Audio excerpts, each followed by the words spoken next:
안녕하세요. 제가 성격이 원체 차분하고 내성적이게 타고나기도 했었지만요. 집안의 분위기라는 것이 저를 더 그렇게 몰아갔던 듯 싶어요. 그 당시로는 조금 드물게도 저는 집에서 외동이었죠. 입 밖으로 나가는 말들이 꼭 모난 말들 뿐인 사람들이 있죠. 제 부모님이 그러했습니다. 걸핏하면 서로에게 시비조로 말씀을 하셨고 투덜거리며 비난의 화살을 서로에게 돌리시는 것이 습관이었어요. 저는 두 분의 유일한 자식으로서 그런 모습들을 볼 때마다 마음을 의지할 곳이 없는 기분이 들었고 불안하기도 했었습니다. 부모의 관계가 그러한데 어린 자식이 안정적으로 자라기란 어렵잖아요. 그래서 저도 집에서 자꾸 분위기를 살피며 조심스레 행동하는 것에 자연스레 버릇이 들었고요. 그러다 보니까 집 밖에서도 학교에서조차 점점 주눅들고 다른 친구들의 눈치를 살피는 아이가 되었던 듯 싶습니다. 어쨌든 그렇다고 해도 두 분은 제가 사랑하는 부모님이었고 비록 바람직하지 못할지언정 새 식구 이 가정이 평생 유지되기를 바랐던 저였어요. 하지만 그 바람은 머지않아 산산조각이 나고 말았습니다. 아버지가 바람이 나셨거든요. 이게 다 당신 때문이야. 당신이 대체 내 인생에 도움을 준 게 뭐 하나라도 있어? 나는 자식이라도 낳아줬지만 당신은 아무것도 한 게 없잖아. 당신도 잘한 거 하나 없으면서 나한테만 너무 그러지 마. 나만 몰아붙일 거 없어. 내가 별로 갖고 싶어 한 적도 없는 딸 자식을 멋대로 낳은 건 당신이야. 그걸로 생색낼 생각은 하지 말어. 뭐라고? 무슨 말을 그렇게나 재수없게 해? 당신, 이제는 진짜 어디 한번 끝장을 보자는 거지? 두 분은 싸우시는 동안에 자식이 상처받을 것은 전혀 고려도 안 하시는 것 같았어요. 자식을 둔 부모라고 해서 모두가 부모 자격이 있는 건 아니더군요. 그 사실을 저는 제 부모님을 통해 알게 되었지만 당시에는 그저 사랑받고 인정받고 싶어서 조용히 발버둥 치는 아이였을 뿐이었네요. 바람난 게 들통나셨던 이후 아버지는 곧잘 집을 비우셨습니다. 그렇게 시간이 흐를수록 어머니는 화병이 오셨는데 그 속에 울분이 얼마나 많았겠나요. 그리고 놀랍게도 그 분풀이를 저한테 하셨습니다. 너 때문이야. 네가 못나서야. 도대체 너는 태어난 이유가 뭐니? 네가 잘하는 게 뭐가 있니? 어머니가 짜증을 내실 때마다 저는 숨통이 조여드는 듯하였고 그럴수록 입 밖으로는 말이 안 나갔습니다. 답답하게 굴면 어머니가 더 싫어하실 테고 그러면 저는 더욱 밉보이게 되는 것인데 그걸 저 스스로도 알았으나 실천으로 옮기는 건 힘들었어요. 똑바로 말이 안 나가더군요. 제대로 자기 변호도 못하고 반박도 못하는 답답이가 바로 저였습니다. 그저 슬프고 서럽고 무서워서 눈물만 조용히 뚝뚝 흘리는 게 전부였어요. 그런 저의 머리통을 어머니는 신경질적으로 때리시면서 저 때문에 당신의 인생이 더욱 힘든 거라고 하셨습니다. 어머니가 당시에 저에게 자주 해주셨던 말씀 중 하나는 바로 이것이었죠. 너는 내가 갖다 버리지 않은 것만으로도 감사해야 돼. 평생 내 은혜에 감사하면서 살아야 하는 거야. 알겠니? 네, 알겠어요. 대답하는 꼴하지 마라. 내 마음에 드는 구석이 한 가지도 없어. 그것은 바로 제가 버림받지 않았다는 것에 평생 감사하며 살아야 하는 아이라는 이야기였습니다. 이런 가정 환경이었는데 제가 어떻게 투정 한 번을 마음 편하게 부릴 수 있었겠나요? 그건 불가능한 일이었습니다.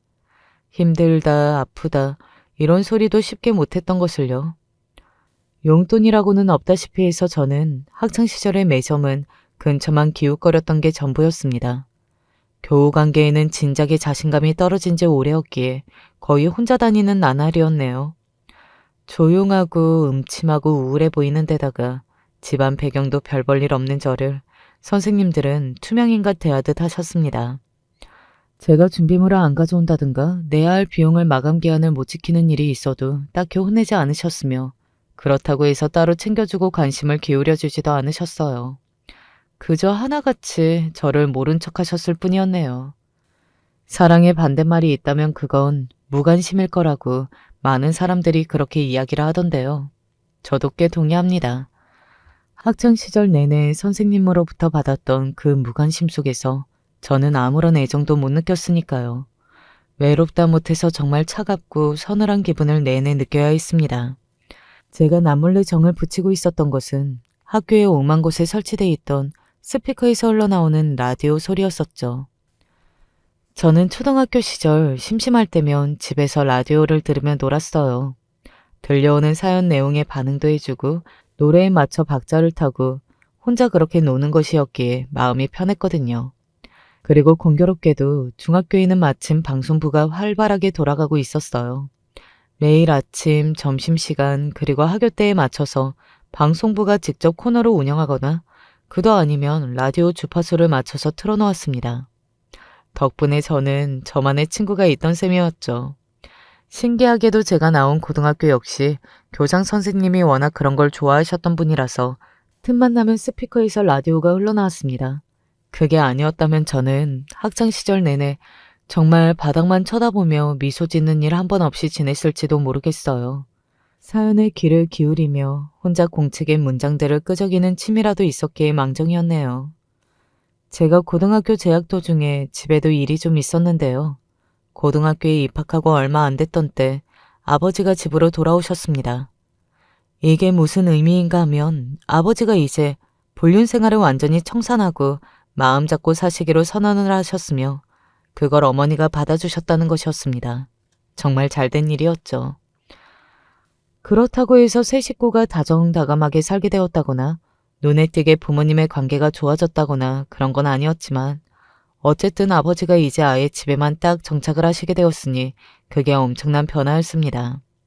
저도 이제 숨이 덜 막히는 기분이었고요. 고등학교가 되자마자 집에 이런 좋은 변화가 일어나다니 감격스러운 일이라고 생각했었죠. 설마 그 해에 가기 전에 또 다른 변화가 다시 한번 일어날 줄은 모르고서 말입니다. 이번에는 많이 좋지 않은 변화였어요. 어머니가 편찮으셨는데 처음에는 환절기 감기인가 생각했다가 시간이 조금 지나서는 날씨가 추운 탓에 몸 컨디션이 떨어진 건가 이렇게 생각을 했다가 그 상태가 너무 오래가는 것 같으니까 그제서야 큰 병원을 가보셨던 거예요. 특별히 활동을 하지 않아도 체력이 떨어져서 몸이 처지고 컨디션도 안 좋고 소화도 안 되는 것 같고 배가 아파서 약을 사다 먹어도 효과가 없고 그런 것들이 전부 신호였더라고요. 엄마는 큰 병을 앓고 계셨습니다. 병원에서 그러더군요. 수술 가능한 단계라서 다행이라고요. 그리고 앞으로 꾸준히 얼마나 걸릴지 지금 장담을 하기는 어려우나 어쨌든 계속해서 치료가 이뤄진다면 건강을 꼭 회복할 수 있을 거라고요. 병원에서는 아주 긍정적으로 낙관을 해주었으나 어머니는 당신이 어째서 그런 큰 병을 얻어야 했는지 납득하지 못하셨습니다. 나는 진짜 너무 억울한 사람이야. 몸을 망치는 습관 따위는 없었고 집안에서도 병력은 전혀 없었다며 어머니가 억울함에 눈물을 흘리셨어요. 그때 의사가 한마디 하더군요. 스트레스가 만병의 근원이라고요. 그리고 그 소리를 듣자마자 어머니는 전곡을 찔렸다는 듯 입을 다무셨습니다. 항상 울분이 터진다며 당신의 가슴을 치시며 화병을 호소해 오셨던 분이 바로 어머니였으니까요. 변명의 여지가 없었죠.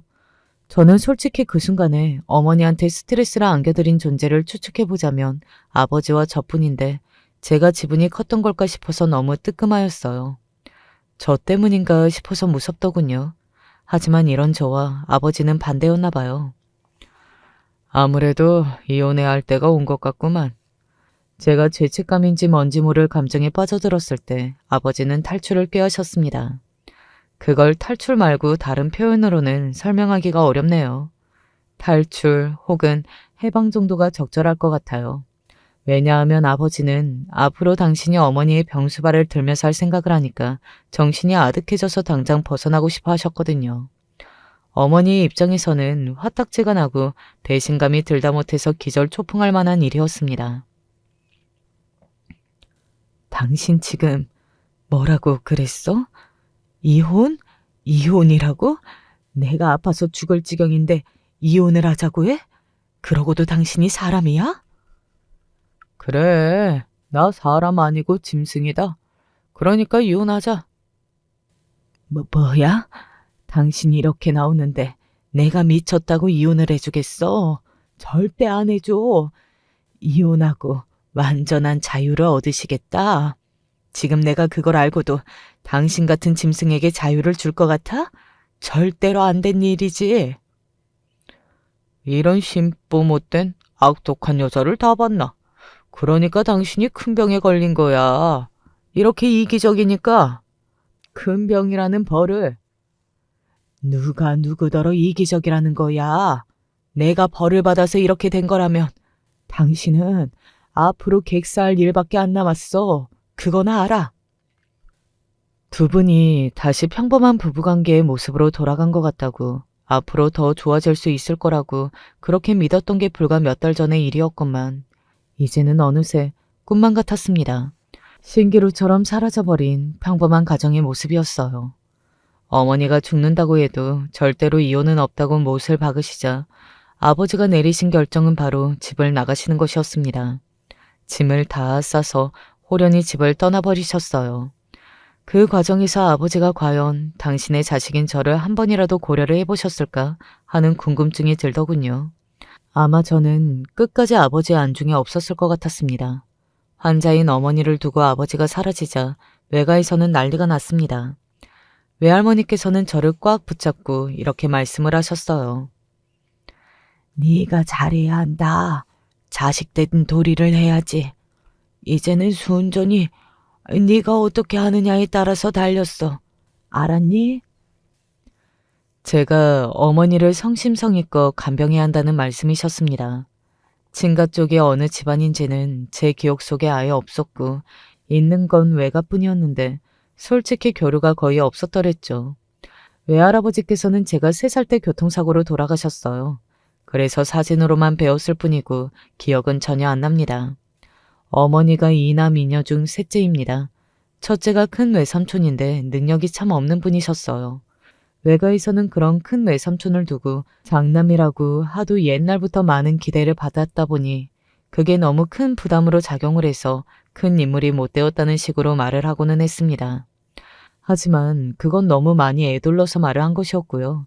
냉정하게 큰 외삼촌은 아무 능력이 없던 분이시라 스스로 한번 건사도 어려워하셨죠. 결혼해서 한번 꼬이고 난 뒤에는 더욱 그렇게 되셨습니다. 30대 이후로는 가족들과 연락도 거의 안 하면서 그냥 그렇게 살게 되셨는데 무소식이 희소식이라는 마음으로 큰 외삼촌을 다들 그렇게만 생각하고 있었고요. 둘째가 이모인데요. 결혼하신 이모가 외할머니를 모시고 사셨어요. 외할머니께서 무릎이 워낙 안 좋으셨고 게다가 건강 상태도 좋지 못해서 드시는 약이 어마어마했거든요. 혼자 지내시기에는 어려웠기에 이모가 모시고 지내셨는데 여기 집 형편도 어려웠어요. 여긴 자식이 셋인데 가운데 둘째가 장애를 가지고 태어나기도 했거든요. 이모부의 벌이도 크지 않았기 때문에 이모는 항상 눈치를 보시면서 사셨다는 이야기입니다. 아무래도 이모부 입장에서는 식구들끼리 살기에도 여의치 않은데 장모까지 모시고 사느라 너무 벅찬 것이었으니 말입니다. 넷째 막내가 작은 외삼촌인데요. 제가 어렸을 적에 작은 외삼촌으로부터 용돈을 2번 받았던 기억이 있어요. 그래서 저는 어렸을 때 외가에서 작은 외삼촌이 제일 좋다고 생각했었죠. 하지만 그건 어렸던 저만의 생각이자 착각이었을 뿐이었네요. 작은 외삼촌은 노름의 맛이 들리신 이후로 사람이 이상해졌고요. 외할아버지께서 돌아가시고 나서 큰 금액은 아니었지만 보상금이니 뭐니 하면서 각종 명목으로 돈이 좀 생겼던 게 있었거든요. 그걸 외할머니께서는 끝까지 아껴야 할 돈이라고 생각하셔서 그대로 쥐고 계셨었고요. 그런데 어느 날 작은 외삼촌이 그걸 다 가지고서 잠적해버리셨던 것입니다.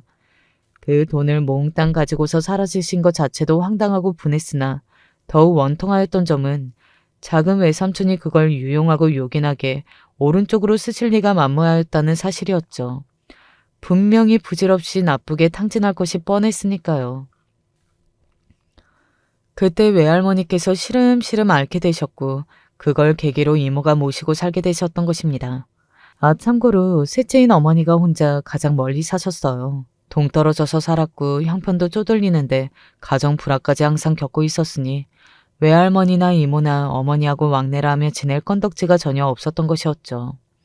그래서 저도 전혀 외가와 친밀함이 없었는데 외할머니께서 제 어깨를 강하게 붙잡고 말씀도 강하게 하시니까 얼떨떨했습니다.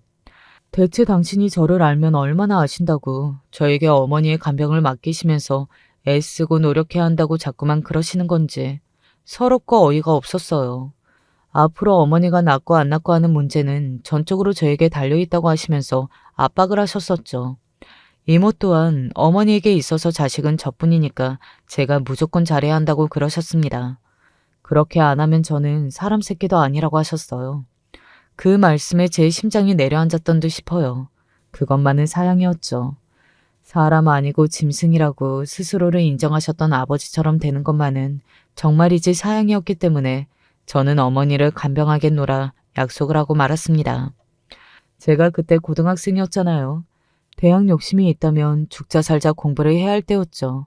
하지만 저는 어머니를 돌보느라 학교고 공부이고 다 뒷전으로 미뤄야만 했습니다. 저를 안타깝게 여기는 따로 돕고자 하셨던 선생님은 안 계셨고 무관심 속에서 저는 아무런 학교 측의 방해도 안 받고 어머니를 간병할 수 있었네요. 어머니의 상태가 나쁘거나 어머니가 저한테 학교 가지 말고 옆에 붙어 있으라고 한 날이면 저는 학교의 책상이 아니라 어머니의 병상 곁에 있었습니다. 그 당시에 저는 제가 그래야만 하는 줄로 생각했었어요. 다른 방법, 다른 생각 같은 건 못했었네요. 제가 시야가 좁았다는 이야기죠. 저는 아주 좁은 세상만 보고 자랐던 아이인가 봐요. 싫다는 소리 한 번을 못했고 짜증이나 피곤함만저 눌러 삼킨 채로 묵묵하게 편찮으신 어머니를 돌보아야 했습니다. 씁쓸한 사실이지만 그때 이미 대학은 먼 이야기가 되어버렸던 듯 싶네요. 환자 옆에 종이에 붙어 있으면서 수발을 드는 거, 그거 정말 보통 일이 아니더군요. 제 자신이 갉아먹히는 감각이 들었습니다. 너무나도 힘이 드는데 그런 것에 찌들 대로 찌들었다 보니까 힘들다는 인지조차 나중에는 못하고서 습관을 따라 어머니의 수발을 들게 되더라고요. 그래서 학교를 가는 날이 좋았어요. 고등학교는 저에게 있어 휴식을 취하러 가는 공간이나 다름없었거든요. 라디오를 들으면서 실없는 미소를 머금던 순간이 제가 그 당시 유일하게 웃던 때였네요. 그렇게 고등학교 생활을 마치게 되었고 그 무렵이 되자 어머니는 건강을 거의 다 되찾으신 상태가 되어 있었습니다. 2년 내내 어머니를 위해 제가 모든 것을 다했으나 고맙다는 소리를 단 한 번도 들어본 적이 없었네요. 어머니는 그저 제가 마땅히 해야 할 일을 한 거라고 여기셨을 뿐이었으니까요. 우스운 건 저 스스로도 그렇게 생각했다는 점입니다. 당연히 제가 했어야 하는 일이었다고 그런 생각이나 기껏 했었네요. 저는 대학 대신 직장을 잡아서 들어갔어요. 당시 제가 고졸 학력으로 뭘 대단한 직장을 잡았겠나요. 흔한 박봉을 받으며 일을 하는 사무직이었습니다. 객관적으로 별 볼 일 없는 직장이었겠지만 저 스스로는 이런 일이라도 구해서 다행이고 행운이라고 생각하곤 일을 시작했었고요. 어머니는 그런 저를 못마땅하게 여기셨습니다. 너 왜 공장에는 안 들어갔어? 나는 네가 당연히 어디 공장 같은 데나 들어가서 일을 할 거라고 생각했는데. 네? 그치만 지금 일도 괜찮아요. 저는 만족해요. 그러니까 내가 하는 소리잖아. 너 고상한 척하고 싶었던 거지? 공장 다니는 게 싫고 사무직 일을 하고 싶었던 거지? 그러면서 고상하게 지내고 싶었던 거잖아. 너는 네 생각만 하니? 공장에 들어가서 1시간이라도 더 힘들게 일하고 한 푼이라도 돈을 더 벌어야 되는 거 아니야? 너 지금 젊잖아. 있는 게 체력이고 내세울 게 젊은 거잖아. 근데 왜 돈도 안 되는 박봉 사무직을 다녀? 아 왜?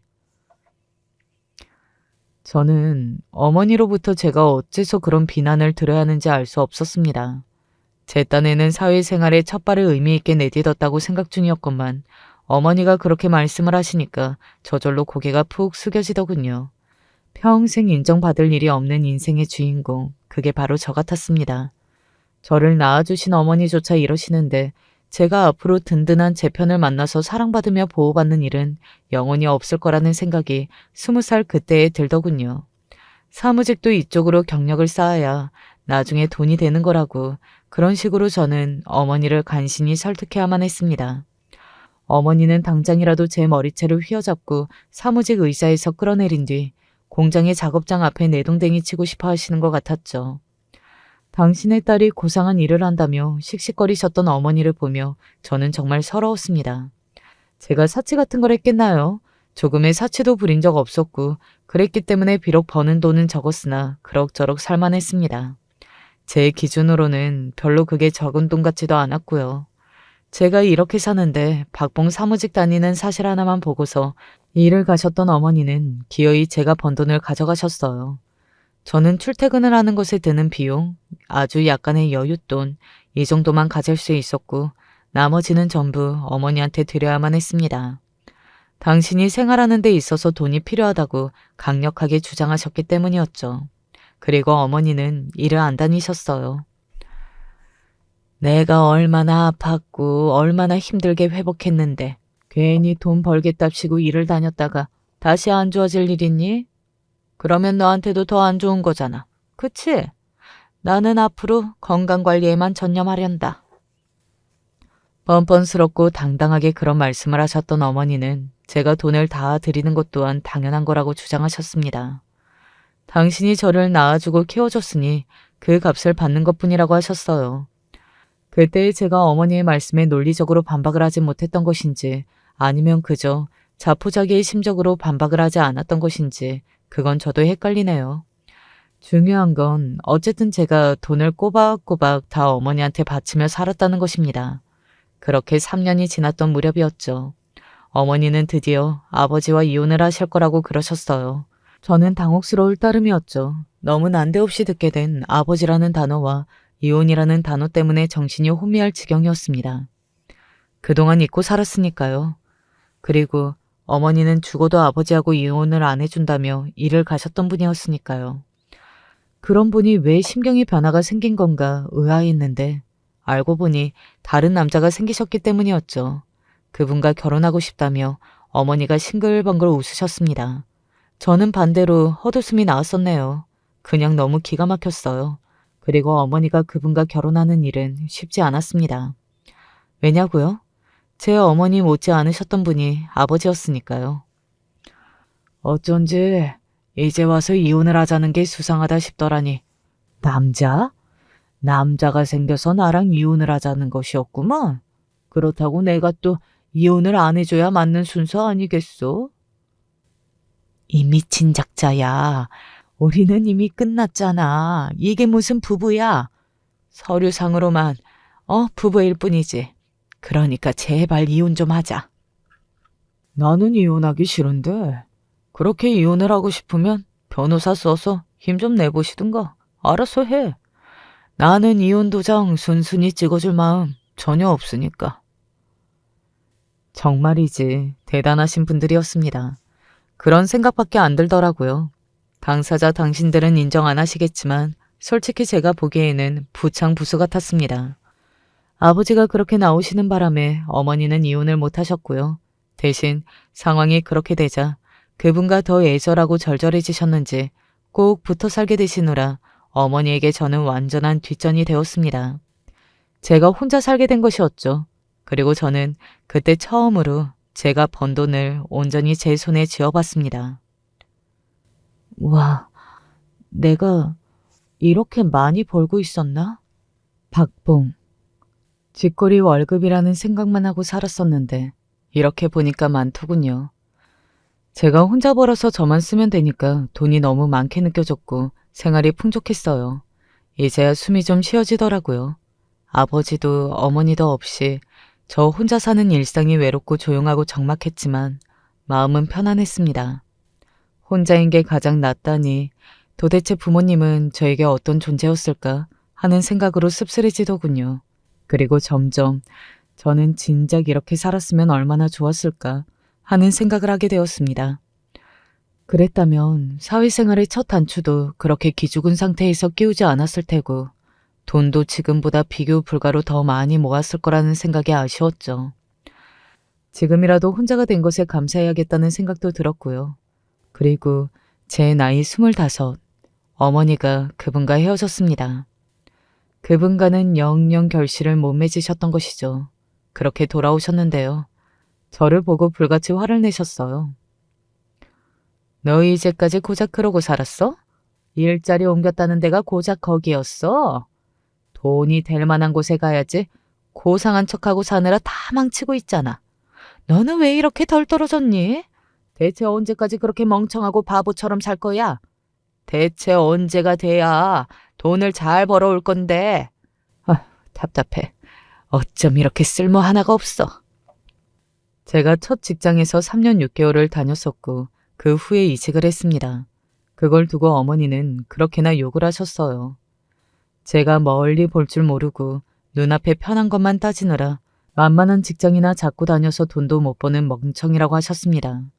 어머니가 손가락으로 제 머리를 세게 누르며 비난을 이어가셨을 때 저는 가슴속에서 불길이 솟구쳤습니다. 그렇게 제가 하는 꼬라지가 마음에 안 드시면 어머니가 직접 구하세요. 일자리. 어머니가 직접 구해서 다니시라고요. 그러시면 되겠네요. 뭐야? 너 이게 어디서 눈을 똑바로 치켜들고 말을 똑바로 해? 건방지게. 네가 직장에서 안 좋은 것만 배웠구나. 네, 그런가 봐요. 그러니까 어머니가 좋은 직장에서 좋은 것만 배우시면서 돈 많이 버세요. 저는 안 되겠으니까요. 얘가 무슨 소리를 하는 거야? 내가 어떻게 일을 다녀? 나는 건강관리 때문에 안 돼. 돈 몇 푼 벌자고 그러는 것보다 건강관리에 힘쓰며 지내는 편이 차라리 낫다는 걸. 네가 지금 몰라서 이러니? 건강관리요? 그렇게 건강을 챙기시는 분이 술은 왜 잘 드셨어요? 내가 무슨 술을 잘 먹었다는 거야? 얘가 웬 헛소리야? 너 웃긴다. 저요, 다 알아요. 어머니가 그 아저씨랑 술자리 자주 가지셨었잖아요. 두 분이서 호프집 자주 다니셨던 거 저 알고 있어요. 어머니가 건강관리는 뒷전이고 밤이며 새벽까지 술 마시고 즐기셨던 거 사실 제가 다 알고 있다고요. 저도 모르게 소리를 질러버렸던 순간 어머니가 제 뺨을 치셨습니다. 맞은 뺨의 통증이 저더러 정신 차리라고 얘기를 해주는 것 같더군요. 어머니는 성에 차지 않으셨는지 제 머리채까지 잡으셨어요. 네가 뭘 안다고 떠들어. 내가 얼마나 힘들었는데, 내가 얼마나 불행했는데. 그런데 네가 뭘 안답시고 그딴 식으로 떠드는 거야? 자식 잘못 낳고 잘못 키웠다면서 울분을 토하시는 어머니 앞에서 저도 폭발했었죠. 그러니까 제발 저 좀 놔주세요. 아버지하고 둘이 사시면서 둘이 어떻게든 알아서 하시고요. 저는 이제 상관없는 자식이라 생각하고 제발 놔주세요. 너 때문에 내가 나가주고 싶은 거야. 너 때문이야. 이런 것도 내가 어떻게 자식이라고 낳았을까? 저야말로 어떻게 이런 부모가 있나 싶거든요. 그러니까 이제는 각자 갈 길 가요. 그러면 되잖아요. 뜨거운 눈물이 미친 듯이 흘렀어요. 지난 세월 제 인생의 모든 서러움이 담겨있던 울음이었고요. 그러자 어머니가 주춤하시면서 제 머리채를 놔주셨었죠. 그걸 저는 어머니의 소나기에서 제가 벗어나는 걸로 받아들였습니다. 이렇게 계속 살다가는 저는 산채로 미라가 될 것만 같았어요. 그걸 어떻게 살아있는 것이라고 표현하겠나요? 말라 죽는 것이죠. 그래서 당장 제 짐을 모두 챙겨 낯선 동네에서 새롭게 살기 시작했습니다. 저는 이제야 진정한 독립을 했다는 걸 느꼈었죠. 솔직히 많이 우울하고 힘들었는데 억지로 버티면서 지냈습니다. 그렇게 꾸역꾸역 지내던 중에 연락 한 통을 받았는데요. 아버지였어요. 어머니하고 이혼을 하셨다고 그러시더군요. 제 나이 26에 두 분이 드디어 결국에는 이혼을 하신 것이었습니다. 저는 그 사실이 놀랍지도 슬프지도 감격스럽지도 않았고 그저 조용히 고개만 끄덕여졌던 것 같아요. 건강하지? 어디 아픈 데는 없고? 네, 괜찮아요. 그래, 앞으로도 건강하고 계속 그렇게 잘 살아라. 아버지는 고작 그런 마지막 인사를 남기셨습니다. 아마도 아버지는 어떤 형태로든 새 출발을 하시려는 모양이었죠. 그게 느껴졌어요. 새 출발 앞에서 자식은 별 의미도 아니었나 봐요. 고작 그런 후련한 인사가 전부였으니까요. 사실 아버지의 인생에서 제가 단 한순간이나마 의미 있는 자식이긴 했던가 싶었습니다. 같이 있다가 숨이 막히다 못해서 죽어버릴 것 같아도 어쨌거나 어머니하고는 이런저런 함께한 순간들이 많았는데 아버지는 그런 것도 없었죠. 웃긴 거 뭔지 아시나요? 제 외모가 아버지 쪽을 더 닮았다는 사실입니다. 그래서 아버지의 핏줄이 아닌지 의심할 수도 없었네요. 저는 명백한 친자식이에요. 그럼에도 그 지경으로 사랑을 못 받았습니다. 저는 타고난 운명 자체가 그런 것 같아서 사랑을 끝내 못 받고 외로움에 몸부림치다가 고독하게 죽을 것 같았어요. 그런 미래만 상상하고 있다가 남편을 만났습니다. 26의 늦가을이었죠. 날씨보다도 제 마음이 춥고 씁쓸했던 시기, 저에게 다가온 남편이라는 존재는 인생에서 처음 맛보는 온기였습니다. 제 외로움을 알아주고 그걸 구질구질하다고 하지 않으며 오히려 달래주려고 했던 사람이었죠. 그런 모습에 제가 어떻게 빠져들지 않을 수 있었을까요? 저보다 6살 위의 남편은 든든하게 느껴졌으며 의지가 되었습니다. 저를 사랑하고 아껴주고 위해주고 무엇보다 저를 외롭고 불안한 내면을 알아준다는 게 정말 눈물나게 고맙고 좋더라고요. 남편의 가족으로는 노모뿐이었죠. 시어머니께서 그때 연세도 많으셨고 건강 또한 별로 좋지 못했습니다. 옛날에 이미 시아버지께서는 돌아가셨는데 짓지도 않은 죄를 지었다고 누명을 쓰고 옥살이를 하셨다네요. 그때 시어머니 혼절하시고 어떻게든 시아버지의 억울함을 풀기 위해 사방으로 돌아다니시며 애를 쓰셨다고 합니다. 그러나 그 모든 노고가 무색하게 아무 소용이 없었고요. 멍울진 가슴으로 자식 셋을 혼자 키우셨는데 부친이 억울할 일을 당한 것 때문인지 첫째는 세상을 원망하면서 그렇게 일을 갈았다고 합니다. 삐튼 눈으로 세상을 바라보고 삐튼 마음으로 세상을 사니 그게 어디 온전한 모습이었겠나요? 그런 와중에 둘째가 뺑소니 교통사고를 당해서 젊은 나이에 숨을 거뒀고요. 첫째는 그 후로 더욱 정신적인 방황을 하며 노름에 빠져 살다가 객사했습니다. 시아버지께서 출소하신 건 그 다음의 일이었는데 너무 많이 세월이 흘러버려 세상도 다 변했고 당신의 영혼은 늙고 병들었으며 자식들에게 그런 일이 있었다는 걸 감당하기 어려워하셨어요. 그래서인지 몇 해 못 사시고 떠나셨다고 하더군요. 내가 진심으로 하는 소리인데 자식 하나 남은 것만 없었어도 나는 진작에 저승길로 떠났을 거야. 자식이 아직 하나라도 있으니까는 내가 여태까지 버티고 살았지. 시어머니의 주름진 눈가를 촉촉하게 적신 눈물이 그렇게나 슬퍼 보일 수 없었습니다. 얼마나 지난 세월에 많은 한을 남기고 살아오셨을지 감히 가늠도 하기 어려웠습니다. 이제 자식 셋 중에 막내인 남편만 살아있는 것이었죠. 남편이 결혼할 여자라면서 저를 인사시켰을 때 시어머니께서는 이제 됐다라는 표정을 지으셨습니다. 하나 남은 자식이 이제 결혼해서 정착하는 것까지 보면 더 이상 여한이 없으시다는 모습 같았네요. 그 당시 남편은 서울 영등포 쪽에서 자취를 하고 있었고 시어머니께서는 인천에 거주를 하셨습니다. 그리고 제가 남편과 결혼할 마음을 먹게 되면서 부천에 자그마한 집을 얻어 같이 살게 되었는데요. 그 공간으로 시어머니를 모셨습니다. 고맙다. 정말로 고마워. 시어머니께서는 저에게 미안하고 고마워하셨죠. 당신이 짐이라며 면목 없다고 하시던 시어머니를 보며 저는 가슴이 짠했습니다. 어머니의 병수발을 들며 매일같이 살았던 그 당시 저는 아직 어린 나이였지만 고맙다는 소리 한 번을 못 들어봤었죠. 그랬는데 시어머니로부터 고맙다는 소리를 듣게 되니까 어딘가 기분이 묘하더군요. 제 나이 28, 더워지면서 여름이 시작되고 있던 무렵에 정말 약소한 결혼식을 올렸습니다. 사실 아예 생략할까도 생각했었는데 시어머니께서 그건 안 된다고 하셔서 식을 간략하게 올렸었네요. 부모님께는 연락해서 결혼한다고만 말씀드렸습니다. 아버지는 축하한다고 하셨고요. 어머니는 어떤 남자냐면서 조건을 물으시더군요. 있는 그대로 말씀을 드렸더니 한숨을 쉬시면서 전화를 끊으셨어요. 그게 전부였습니다. 조금 슬프기는 했지만 어차피 기대를 놓은 지 오래였기 때문에 괜찮았습니다. 남편은 일이 일정하지 않은 사람이었어요. 일감이 들어오면 아는 형들하고 뭉쳐서 형장을 다녔고요. 당연히 수입도 일정하지 않았습니다. 결혼 전에 술을 잘 마신다고만 생각했었는데 술을 아주 좋아하고 술버릇이 나쁘더라고요. 만취해서 집에 올 때면 그렇게 험한 말들을 해댔습니다.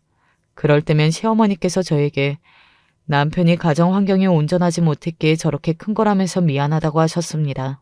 그런 일상이 이어지던 중 시어머니께서 갑자기 돌아가셨어요. 정말 하루아침에 심장마비로 세상을 떠나셨는데요. 그날따라 늦잠을 자서 제가 출근도 정신없이 했었고 하필 일도 바빠서 야근까지 하고 귀가를 했더니 돌아가신 상태였어요. 남편은 저를 원망했습니다. 그따위 일 다니는 게 뭐가 그렇게 중요하길래 시어머니를 돌아가시게 만들었느냐고 그러더군요. 시어머니랑 함께 살도록 모시자고 말을 처음에 한 것도 저였으니 책임이 저한테 있다고 그랬습니다. 제가 모시지만 않았으면 시어머니께서는 당신들의 오랜 이웃들이 가득한 인천의 동네에서 재미있게 지내셨을 테고 이런 비극도 없었을 거라고 했어요. 저도 시어머니를 잃어서 너무 슬프고 경황 없던 와중에 그런 비난까지 받으니까 진짜 미치겠더라고요. 멀쩡한 사람이었다면 어떻게든 정신을 차렸겠죠. 하지만 저는 모래성 같은 사람이었습니다. 허울 좋게 쌓아 올렸으나 결국 한 번의 충격으로는 무너지고 말 그런 모래성 같은 상태였다는 것을 제가 살아온 지난 세월의 영향 때문이었어요. 저는 끝내 쓸모없고 무능력하고 멍청하게 굴어서 항상 되는 일이 없으며 행복하게 사랑받을 일 없는 인생이라는 확신이 그 순간에 들면서 무너져 내렸습니다. 남편의 입장에서는 기구하게 사셨던 모친을 잃은 것인데 얼마나 힘들고 괴로울까 싶어서 제 슬픔은 비할 바가 못 된다고 생각하며 참고 견뎠습니다. 남편은 술에게 정신의 주도권을 넘긴 듯 보였어요. 제정신이 아니었죠. 야, 술 떨어졌잖아. 장난하냐? 이런 것도 안 하면 네가 무슨 쓸모가 있어? 남편이 어느 날 술병을 던지고 그게 깨졌을 때 저는 심장이 멎은 것만 같았습니다. 처음 얼굴을 맞았을 때 믿기지 않아서 넋이 나가 있었습니다. 그런데 처음 시작이 어렵지 그 다음부터는 아주 쉽더군요. 남편은 이제 습관적으로 저를 때리기 시작했어요. 조금만 수틀려도 발길질을 날렸습니다. 저는 어느새 양팔로 머리를 보호하는 자세가 너무 익숙해져 있었어요. 술 가져와 돈 벌어와 전부 네 탓이다. 이런 소리만 듣고 사는 일상이었고 매일같이 맞느라 직장생활도 점점 어려워졌습니다. 멍 때문에 날이 더워도 얇은 긴팔을 입었고요. 감기 타령을 하면서 마스크를 쓰고 입가가 터진 걸 감췄습니다. 이렇게 사는 것이 부끄럽고 치욕스러워서 어디다가 말도 못했어요. 제 처지가 수치스러워서 누가 알기라도 하면 어쩌나 싶었습니다. 그땐 그랬어요. 남편은 점점 심해졌고 저는 제가 뭘 잘못했는지도 모른 채 무릎을 꿇고 싹싹 빌어야만 했습니다. 그래야 덜 맞을 것 같았거든요. 왜 내 인생은 모든 선택이 다 잘못된 것만 같을까? 나는 왜 이렇게 멍청한 거야? 이러니 모든 게 내 탓이겠지. 솔직히 남편이 변하고 나아질 거라는 기대도 있었습니다. 저만 노력하고 비위를 잘 맞추다 보면 남편이 서서히 괜찮아지지 않을까 하는 대단한 착각을 했었죠. 어느 날은 제가 머리를 잘못 맞아서 기절을 했어요. 기절한 줄도 몰랐는데 눈을 떠보니까 두통이 엄청났고 저는 부엌 싱크대 바로 앞에 쓰러져 있었으며 아침이 밝아오기 직전의 새벽이었죠. 저는 저녁 설거지를 하다가 맞았던 건데 제가 맞고서 의식을 잃었는데도 남편은 저를 내버려뒀던 것입니다. 의식을 잃고 쓰러진 제가 잘못했을 수도 있었는데 그럼에도 그냥 방치를 했던 거예요. 무서워서 몸이 떨리더군요. 이러다가 정말 죽을 수도 있겠다는 생각을 그때 처음으로 했었고 짐가방 하나를 챙겨서 출근했습니다. 직장 근처의 저렴한 여간방에서 지내며 출퇴근을 했는데 사흘째에 남편이 찾아오더군요. 직장 앞으로 찾아온 남편을 발견했을 때 숨이 멎는 줄 알았고 자동으로 몸이 떨렸습니다. 길에서 맞아 죽고 싶지 않으면 순순히 집으로 오라고 그러기에 정신없이 고개를 끄덕였었죠. 집으로 돌아가서도 달라지는 건 없었어요. 저는 항상 벌벌 떨어야만 했습니다. 이제는 어디서부터 잘못된 건지 알 수도 없었고 이혼은 엄두도 안 났어요. 제 부모님만 보더라도 그렇게 이혼이 어려웠는데 제가 남편하고 이혼을 해낸다는 게 상상이 안 되더군요. 답은 도망뿐이었습니다. 직장을 그만두고 잠적을 해버려야겠다고 생각했어요. 그래서 직장에 사직서를 냈고 마지막 업무를 하던 그날 화장실에서 청소 여사님을 마주쳤어요. 그간 오다 가다 인사를 나누었던 분이었기에 마지막인 건 알려드리는 게 나을 것 같아서 그만둔다고 말씀을 드렸죠. 그랬더니 그분이 심각한 얼굴로 혹시 남편 때문이냐고 물으시더군요. 사실은 나도 예전에 애들 아빠한테서 그렇게나 맞고 살았었어요. 그런 인간이 천벌을 받아서 암에 걸려 떠났는데 그걸 또 마지막까지 간병했던 나도 참 미련스럽죠. 당신도 그런 과거가 있었기에 제가 맞고 산다는 걸 눈치채셨다고 하셨습니다. 여사님과 자리를 옮겨 비상구 앞 계단에서 커피 한 잔씩 하면서 대화를 나누었어요. 제 답답한 지난 인생을 왠지 이분 앞에서는 허심탄회하게 털어놓을 수 있을 것 같았거든요. 눈물이 그렁그렁한 채로 제 이야기를 들어주신 여사님은 연락처를 교환하자고 하셨습니다. 그리고 혹시 일자리가 필요하면 말을 하라고 그러셨죠. 당신이 다른 건 몰라도 이런 쪽 알선하는 것에는 인맥이 있다고 자신만만하게 웃어 보이시는 것에서 참으로 감사했습니다. 저는 직장을 그만두고 아무도 몰래 잠적을 했어요. 다른 지역으로 가서 아르바이트를 구했는데 혹시 이런 걸로도 추적이 될까 싶어서 항상 불안했고 고민 끝에 여사님께 연락을 드렸습니다. 그랬더니 놀랍게도 혹시 부잣집에 가정부로 일을 하는 게 가능하겠냐고 그러시는 거예요. 가정부로 계시는 분이 여사님의 지인이신데 그 딸이 외국에서 교통사고를 당해서 지금 급하게 자리를 비우게 생겼다는 얘기였습니다. 그 가정부분도 자리를 잃지 않으려면 누군가가 대타를 세우는 게 가장 좋은 상황이었던 거죠. 저는 이를 가릴 처지가 아니었기에 저도 모르게 자신 있다고 시켜달라고 얘기를 드렸습니다. 그렇게 도착한 곳은 근사한 단독주택이었고 그곳을 보면서 저는 소위 회장님 댁이라 불리는 곳 같다고 여겼는데 정말로 그러했어요. 어느 기업의 회장님이 거주하고 계셨더라고요. 자녀분들은 독립해서 따로 살고 계셨고 가끔 들르셨으며 회장님과 사모님이 지내고 계셨는데요. 사모님이 건강이 좀 안 좋으셨어요. 원래 같으면 내가 이런 걸 챙겨야 하는데 내가 컨디션이 말이 아니라서요. 그간 일을 너무 잘해오신 분이 본인 공석에 데려오신 분이니까 나도 그냥 믿고 맡길게요. 사모님은 머리가 아프시다며 인상을 쓰시면서도 최대한 나긋하고 차분하게 말씀을 하셨습니다. 저는 열심히 하겠다고 인사를 드리면서도 속으론 식은땀을 흘리고 있었죠. 해본 적이 없었으니까요. 하지만 뭐든 닥치면 하게 되어 있는 법이었습니다. 어려서부터 부모님의 눈치를 살피기 바빴던 게 도움이 되더군요. 눈치껏 행동했거든요. 한 대라도 덜 맞으려고 남편의 심기를 거스르지 않으려고 노력했던 것들은 제가 팔자에도 없었던 부잣집 입성에도 적응을 하도록 해주었습니다. 저는 높으신 분들의 심기를 조금 더 거스르지 않았죠. 본가에 들르신 자녀분들에게도 눈치껏 행동을 했고요. 무엇보다 사모님을 잘 모셨습니다. 히스테리를 부리는 환자를 묵묵하게 보살펴온 전적이 있던 저였으니까요. 어머니에 비해 사모님을 살피는 건 아무것도 아니었어요. 제가 영양식당을 사모님용으로 따로 챙겨드리고 시간에 맞춰 산책도 권장해드리고 커피 대신 꽃잎차를 내어드리기를 몇 주 사모님의 안색이 눈에 띄게 밝아졌어요. 내가 명대로 못 살고 가다가 죽겠다 싶었는데 덕분에 요새는 아주 컨디션도 좋고 지낼만 하네요.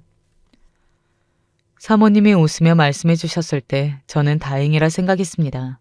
사실 사모님이 편찮으셨던 건 특별한 병이 있어서 그랬던 건 아니었고 마음의 병 때문이었죠. 스트레스 때문이었어요. 당신의 친정 식구들 때문에 이런저런 일들이 많았던 모양이더라고요. 사모님이 계속 저기압이니까 댁에 계시는 걸 약간 불편해하셨던 회장님도 그 변화를 무척 좋아하셨습니다. 원래 일하시던 분이 이제 돌아오실 예정이었는데 저를 보내자니 아쉽다고 하셨죠. 제가 원한다면 계속 여기서 일을 해도 좋다고 말씀해 주시는 것에 저는 코끝이 찡해졌습니다. 말씀 감사합니다. 저도 여기서 일을 하는 동안 새롭게 배운 것들도 많았고 저 자신에게도 생각에 정리를 하는 시간을 줄 수 있어서 지난 3달 동안 참 좋았습니다. 여기서 일을 하는 게 너무 좋고 보람되지만요.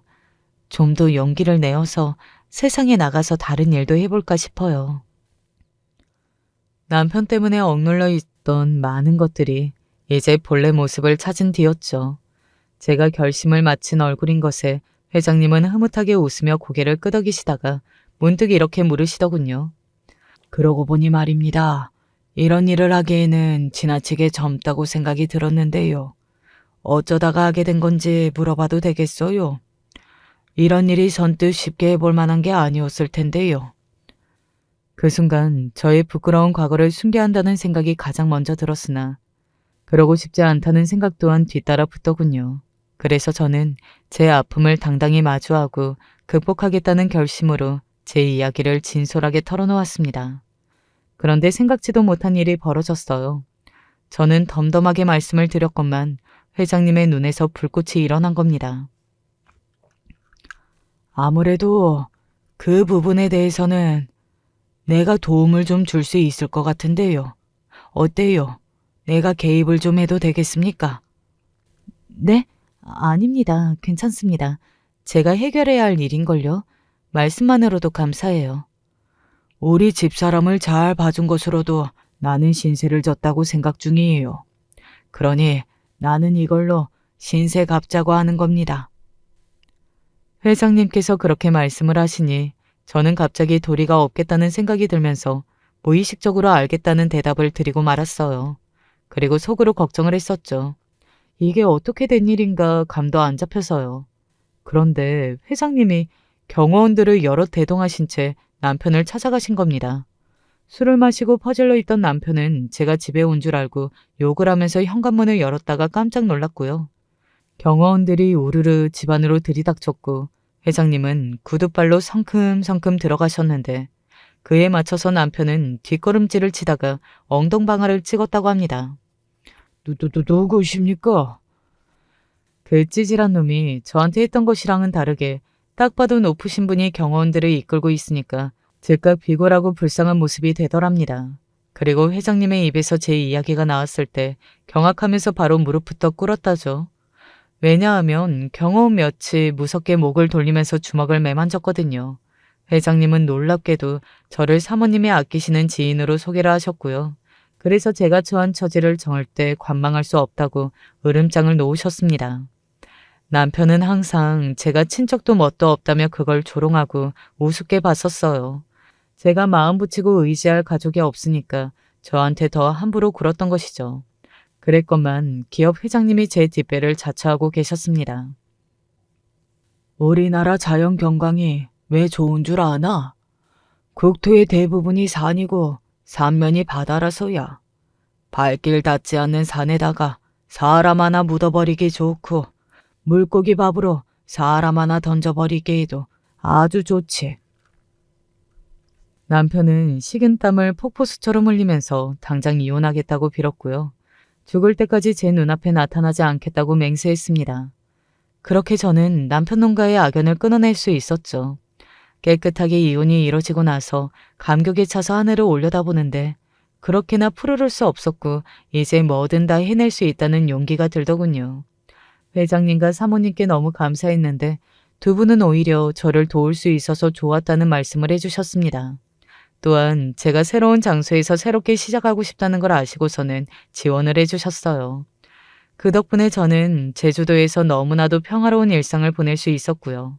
아르바이트를 하며 책도 많이 읽고 외국어 공부도 하고 그렇게 지내다가 새로운 인연도 만날 수 있었습니다. 구김살 하나 없이 밝은 사람이었고 가정도 화목했죠. 이런 사람과 제가 이뤄져도 괜찮은 건가 싶어서 자신감이 없었는데 그날 꿈에 돌아가신 시어머니가 나오셨어요. 저에게 환히 웃으면서 고개를 끄덕여 주시더군요. 일어난 뒤에 이상하게 마음이 가벼워졌고 저는 용기를 내어 그 사람의 손을 꼭 맞잡을 수 있었습니다. 전 남편은 그놈의 술 때문에 기어이 사고를 쳐서 감옥까지 가고 말았다는 소식을 들은 바 있었는데 현재는 어쩌고 사는지 모르겠네요. 저는 지금 그 어느 때보다도 편안한 마음으로 잘 지내고 있어요. 제 인생에서 만났던 모든 고마운 인연들과 여전히 잘 지내면서 말입니다. 다만 최근에 어머니로부터 연락을 받았어요. 많이 편찮으신 모양이었고 제가 보고 싶다고 하셨습니다. 거기까진 제가 안 흔들렸는데 저에게 미안하다고 하시더군요. 그래서 고민이 듭니다. 저에게 용서를 받고 싶으시다는 어머니의 바람을 제가 이뤄드리는 게 과연 맞을까요? 어려운 살림에서도 3명의 자식들 잘 키우려고 애써왔습니다. 큰아들, 둘째 딸, 그리고 셋째 아들까지. 누가 보면 없는 형편에 많이도 낳았다 싶겠지만 그만큼 저희가 열심히 일하면서 살면 남부러울 정도로 부유하게 살진 못해도 그래도 아주 부족하진 않게 키울 수 있겠다고 생각했습니다. 그거 하나 보고서 열심히 노력을 해서 그런지 얼마 안 가서 저와 남편 모두 하는 일이 성공 궤도에 올랐고 그 덕분에 저희가 예상했던 것보다 훨씬 더 풍족하게 3명의 자식을 키울 수 있었습니다. 정말 저희 인생 없이 아이들만을 위해서 살아왔다고 생각합니다. 저희도 부부인데 왜 저희끼리 시간을 보내고 싶었던 날이 없었겠습니까? 다른 부부들처럼 여행이라도 둘이 한번 오붓하게 다녀오고 하다못해 집 근처 식당을 가도 한 번 정도는 부부끼리만 가고 싶었던 적이 있었습니다. 하지만 언제나 아이들이 우선이었기에 어디를 가더라도 무조건 아이들과 함께 다녔고 가족여행을 계획하더라도 저와 남편이 좋아하는 곳보단 새 자식들이 좋아하는 곳을 먼저 생각해서 여행 계획을 세웠습니다. 부모라면 다들 공감하실 겁니다. 자신들의 모든 인생이 아이들을 위주로 돌아간다는 것을 말이죠. 그렇게 수십 년을 일만 했습니다. 아이들은 한 살 한 살 더 커가고 저희는 한 살 한 살 더 나이가 들어갔죠. 나이가 들어서까지 일을 한다는 것은 쉽지 않았지만 쉴 수 없었습니다. 벌 수 있을 때 바짝 벌어서 아이들을 위해서 모아두어야 했고 게다가 무엇보다도 공부를 시키는데 드는 돈이 너무 비쌌습니다. 특히나 첫째 아들은 다른 둘째 딸이나 셋째 아들보다도 공부하는 것을 좋아했는데 그러다 보니까 중학교 시절부터 학원만 4개도 넘게 다녔고 개인 과외까지 받았습니다. 거기에 둘째 딸이나 셋째 아들이라고 해서 공부를 안 하는 것도 아니었고 5 식구 생활비까지 계산하면서 생각하면 매달 1,000만 원은 우습게 나갔죠. 그나마 저희가 돈을 어느 정도 벌고 있었기 때문에 일을 충당할 수 있었던 거지 만약에 저희가 조금만 더 게으르게 살았으면 정말 빚이라도 내지 않고선 이렇게 살 수가 없을 겁니다. 그렇게 애들 키우고 첫째부터 시작해서 아이들이 하나하나 성인이 되어서 제짝 만나 결혼하고 자기 살림을 꾸릴 때가 되어서야 저희도 조금 마음을 놓을 수 있었습니다. 결혼하면 무엇보다도 부부 금술이 중요한 거야. 알지? 자식 낳고 괜히 싸우는 모습 보여주지 말고 조금 짜증이 나더라도 상대방이랑 최대한 좋은 말로 풀면서 이야기할 수 있도록 해야 한다. 알았지? 네, 알겠어요, 엄마. 너무 걱정 마세요. 엄마는 나를 아직도 어린애 취급한다니까. 장가를 보내고 시집을 보내면서도 물론 마음이 다 놓이는 것은 아니었습니다. 저희가 부모이기 때문이죠. 아무리 자식들이 다 커간다고 해도 부모에게 자식은 언제나 어린애이지 않습니까? 얘네들이 결혼을 해서 자기 남편이나 와이프랑 사이좋게 지낼지, 괜히 애들 낳고 나중에 크게 문제 생겨서 이혼하는 건 아닐지, 아직 일어나지도 않은 일에 대한 걱정이 이만저만이 아니었습니다. 하지만 그래도 확실히 결혼이라는 것은 부모의 울타리 안에만 있던 자식들이 이제 그 울타리를 벗어나서 자기들만의 세계에 나가게 되었다는 확신을 저희에게 주더군요. 예전만큼 자식들의 일거수일투족을 신경 쓰지 않게 되었고 너무 연락을 안 하면 가끔 잘 살고 있나 싶어서 전화를 하게 되긴 하지만 필요 이상으로는 간섭하지 않게 되고 매일같이 자식들로 북적북적 시끄럽던 집이 졸지에 저와 남편 둘만 남게 되었기에 괜히 아쉽고 허전한 마음이 없잖아 있었지만 그래도 뒤늦게나마 저희는 저희 부부만의 삶을 살게 되었습니다. 젊었을 적에는 애들 걱정하느라 못 갔던 여행도 가고 가끔 밥 차리기 괜찮으면 제가 여보, 우리 외식이나 갈까요? 하고 밖에서 식사를 하고 오기도 하고. 물론 저희가 일하는 것은 멈추지 않았습니다. 하지만 예전만큼 절실할 이유는 없었기 때문에 심적으로도 육체적으로도 힘들 일이 없었죠.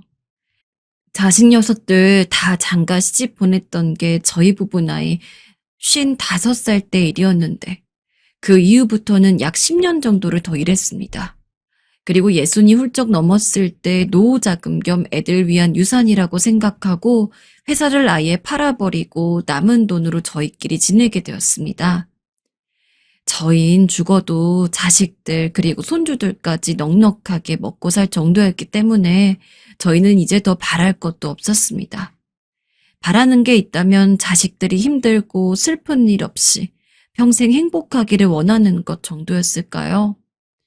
그러다가 첫째 녀석 부부가 회사를 옮기게 되었는데 마침 저희 집에서 그리 멀지 않아서 둘이 신혼집을 팔고 저희 집에서 함께 살게 되었습니다.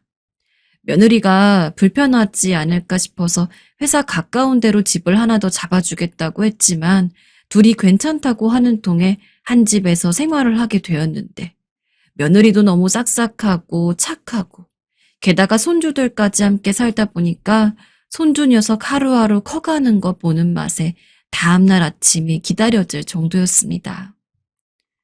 어머니, 집안일은 제가 해도 되는데. 너도 일하느라 바쁜데 무슨 집안일이야. 집안일 정도야 가정부 쓰면 되니까 신경 쓰지 말고 힘들면 좀 쉬기도 하고 그러렴. 아니에요. 저도 손이 노는 게 허전해서 그래요. 첫째 며느리는 아들이 무려 3년을 쫓아다닌 여자였습니다. 솔직히 결혼하기 전에는 뭐가 그렇게 좋다고 그러나 그냥 다른 여자 만나면 되지 시간을 그렇게 허비하는 건가 싶었지만 막상 아들 녀석이 며느리랑 결혼해서 한 가족이 되고 나니까 왜 그렇게 오랜 시간 쫓아다녔는지 알만하더라고요. 며느리는 어딜 가도 미움받을 만한 요소가 하나도 없었습니다. 어른들한테 상냥하고 자기 배 아파서 낳은 자식인 아이들을 훈육할 때도 일반적인 어머니들이랑은 다르게 어쩜 그리 우아하고 품격 있는지. 덕분에 아이들은 다른 사람들 말은 안 들어도 자기 엄마 말이면은 죽는 신용까지 할 정도였습니다. 그 어린애들이 그럴 정도인데 어른들은 어떻겠습니까? 앞서 며느리가 싹싹하다고 말씀드렸는데 진짜 어떤 때 보면 제 둘째 딸이 오히려 더 남 같을 정도로 저에게 너무 착하게 굴었어요. 매일 어머님 하면서 부르면서 와가지곤 팔짱도 끼고 제가 평소 단 음식을 좋아하는데 그 때문인지 며느리는 밖에 나갈 일이 있을 때 저 먹으라고 약과며 케이크며 온갖 종류의 단 음식들을 잔뜩 사오고는 했습니다. 아들 녀석도 그렇게 챙겨주지도 않는데 며느리인데 그런 챙김을 받으니 사실 어떤 면에서는 아들보다도 며느리가 더 믿음직했습니다. 그래서 같은 말을 하더라도 아들이 이야기를 하면 여러 번 생각을 하고 끝까지 고심했는데 며느리가 이야기를 하면 그냥 단번에 알았다고 이야기하는 경우가 많았죠. 그래서일까요? 어느 날 며느리가 꼭 하고 싶은 말이 있다길래 뭐냐고 하고 들어보니 첫째 아들이 사업 자금을 받고 싶다는 이야기였습니다. 사업을 너도 같이 하는 거냐? 아니요, 어머님. 사업은 그이만 해요. 사업이라는 게 쉬운 게 아닌데 너희도 알겠지만 말이다. 아니라고 하는 것을 보아하니 아들 녀석이 저희 부부가 며느리한테 약한 것을 알고 일부러 이렇게 자기 대신 이야기를 해달라고 부탁을 한 것 같았습니다. 그래도 한 번은 그냥 속는 척 돈을 대주었습니다. 아들 녀석이 예전부터 사업에 관심이 있다는 것은 알고 있었고 며느리가 그렇게 이야기하지 않았어도 언젠가 아들이 사업에 대한 의지를 드러내면 저희 부부도 그거에 대해선 일단 아무것도 계산하지 말고 도와주기로 마음을 먹고 있었거든요. 하지만 저희 부부도 사업을 해봐서 이게 얼마나 어려운지 잘 알고 있었기에 기대는 안 했습니다. 아니나 다를까 저희가 돈을 대준 것이 무색하게 아들의 첫 사업은 실패로 끝났습니다. 그렇게 되니까 이제는 아들도 며느리를 내세우지 않고 자기가 와서 직접 부탁을 하더군요. 아버지, 어머니, 저 이번 한 번만 더 도와주세요. 이번에는 정말 성공할 자신 있어요. 제가 실패했던 원인을 찾았어요. 그것만 고치면 이번엔 무조건 성공이에요. 엄마, 아빠, 저 한 번만 딱 마지막으로 믿어주세요. 그래, 알겠다. 이번까지만 그럼 지원해 줄 테니 열심히 해봐라. 네, 감사합니다, 어머니. 두 번째까지도 알았다고 하고 다 지원해 주었습니다. 돈을 준다고 해도 금전적으로 무리가 가지 않았고, 그래도 아들이 그렇게 사업을 원한 만큼 두 번까지는 저희도 아무런 이유 없이 그저 부모라는 것 하나만으로 충분히 도와줄 수 있는 사항이라고 생각했으니까요. 하지만 세 번째부터는 아니었습니다. 우리도 너희 부모이기 이전에 사업가로서 사업이 얼마나 성공하기 힘든지 그 누구보다도 잘 알아. 네가 지금 두 번 연속으로 실패를 했다고 해서 네가 무조건 사업가와 맞지 않는다고 할 수 없겠지만 적어도 지금은 네가 왜 사업에 실패했는지를 깨닫고 그 원인을 분석해서 대안을 만들 시기이지. 무작정 또 돈 끌어다가 사업을 연다고 해서 실패했던 사업이 순식간에 성공으로 돌아서지 않는다는 것 확신할 수 있다. 어머니, 아니에요. 왜 실패했는지는 알아요. 제가 정말 다 안다니까요. 저번엔 자금도 부족했고 직원들 부리는 것도 미숙했어요. 근데 경험이 쌓여나가니까 이제 알 것 같아요. 정말이에요. 단호히 거절했지만 아들은 계속해서 이번이 마지막이라고 절대 실패하지 않겠다며 이야기했습니다. 좋은 말로 이야기도 해보고 때로는 쓰게 혼내기도 했지만 아들은 포기하지 않았죠. 저희도 아들이 그렇게까지 간절하게 나오니 자식 이기는 부모 없다고 결국 점점 대출을 해주는 쪽으로 마음이 기울었습니다. 그렇게 세 번째, 네 번째, 저희 노후 자금은 물론이고 집 담보대출까지 해서 사업 자금을 대주는 경우까지 이르게 되었죠. 이러면 안 되지 않나 하는 생각이 들긴 했지만 그때는 이미 늦었습니다. 이미 저희도 아들 사업에 투자한 것이나 다름없었기 때문에 어떻게든 결과를 보기를 원했고 무엇보다도 아들이 그 누구보다 자기 사업을 위해 열심히 노력했다는 것을 알기에 이번에는 될 거야. 우리 아들이니까. 라는 희망을 가졌습니다. 하지만 하루가 가고 이틀이 갈수록 아들은 밤늦게 밖에서 술을 먹고 들어오는 날이 많았습니다. 요새 일은 어때? 괜찮니? 뭐, 그냥 그래요. 힘들죠, 뭐. 그때부터 불길한 예감이 들었어요. 조심스럽게 물어봐도 아들은 사업이 어떻게 되어가는지에 대해선 제대로 이야기해주지 않았습니다. 그저 저희 부부가 아들을 보았을 때 느낌상 좋은 방향으로 흘러가고 있지 않다는 걸 어렴풋이 짐작할 뿐이었죠. 그나마 저희가 가진 돈 다 털어서 아들에게 보탠지라 생활비는 아들이 주는 돈으로 쓰고 있었는데 생활비가 줄어든다거나 늦게 주는 경우가 없었어서 그래도 최악은 아니라는 희망으로 저희 부부 또한 하루하루 버텼습니다. 사실 그때 뒤늦게라도 일을 다시 해야 할까 싶었지만 저희 나이도 나이고 첫째가 알아서 잘할 거라는 믿음으로 그냥 집에서 가만히 있었던 것 같습니다. 그렇게 위태로운 듯 아닌 듯한 나날을 보냈는데 어느 날 갑자기 아들이랑 며느리가 비행기 티켓을 하나 주었습니다. 대만행 비행기 티켓이었죠. 이게 갑자기 웬 비행기 표냐? 저 때문에 어머니랑 아버지 고생하셨잖아요. 저희가 돈 모아서 두 분 여행이라도 보내드리기로 저번부터 이야기했었는데 이번에 표값이 좀 괜찮게 나와서 일주일 일정으로 끊었어요. 혹시 자유여행은 좀 불편하실까봐 여행사도 잡아뒀는데 오랜만에 두 분이서 해외로 바람이라도 쐬고 오세요. 아이고, 그래? 기특하네. 고맙구나. 잘 갔다 오마. 그때 저희는 완전히 안심하고 있었습니다.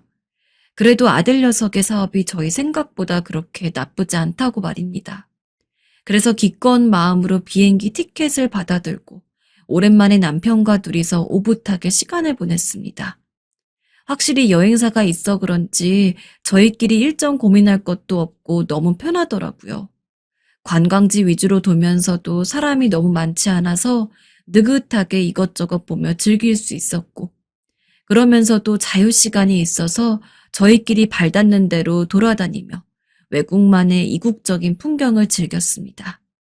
정말 일주일이 하루 같을 정도로 짧게 느껴졌습니다. 아무래도 자식들 다 결혼시키고 저희가 금전적으로 여유가 있을 때야 둘이 여행도 다니고 여기저기 놀러 다녔지만 아들한테 사업 자금을 대주고 여윳돈이 없어서 여행은커녕 입고 먹는 것도 신경 써야 했는데 간만에 맛보는 여유였던지라 집으로 돌아오는 비행기를 타면서도 너무 아쉽더라고요. 대만 되게 좋았지. 우리 다음에 또 와요. 그래, 그러자고. 이래서 여행을 가나 봐, 사람들이. 다음에는 또 다른 데 가보자. 그렇게 남편과 둘이서 다음에 또 여행을 오자고 약속하고 공항에 도착해서 택시를 타고 집에 왔습니다. 그런데 평소 같으면 손주 녀석 때문에라도 시끄러웠을 집이 너무나 조용했습니다. 아주 잠깐 처음에는 아들이 며느리랑 손주 녀석을 데리고 잠깐 나들이라도 간 줄 알았습니다. 근데 그렇다기에는 집안이 너무 위화감이 있었죠. 단순히 청소가 잘 돼서 깨끗한 느낌이 아니라 원래부터 그런 사람들이 살지 않았던 것처럼 정말 아무런 흔적이 없었습니다. 너무 이상해서 캐리어도 제대로 정리하지 않은 채로 신발만 대충 벗어던지고 아들과 며느리, 손주가 쓰던 방을 열어보니 아니나 다를까 방 안에 있던 짐이 텅 비어 있었습니다. 여보, 애들이 없어요. 뭐라고? 너무 놀라서 남편에게 소리를 질렀고 제 이야기에 헐레벌떡 방으로 온 남편 역시 텅 빈 풍경을 보고 아연실색하는 느낌이었습니다. 대체 이게 무슨 일인가 싶어서 아들 녀석 번호로 전화까지 걸었지만 지금 건 번호는 없는 번호란 목소리만 들려왔습니다. 하늘로 꺼졌는지 땅으로 꺼졌는지 모르게 아들네 가족이 사라진 겁니다.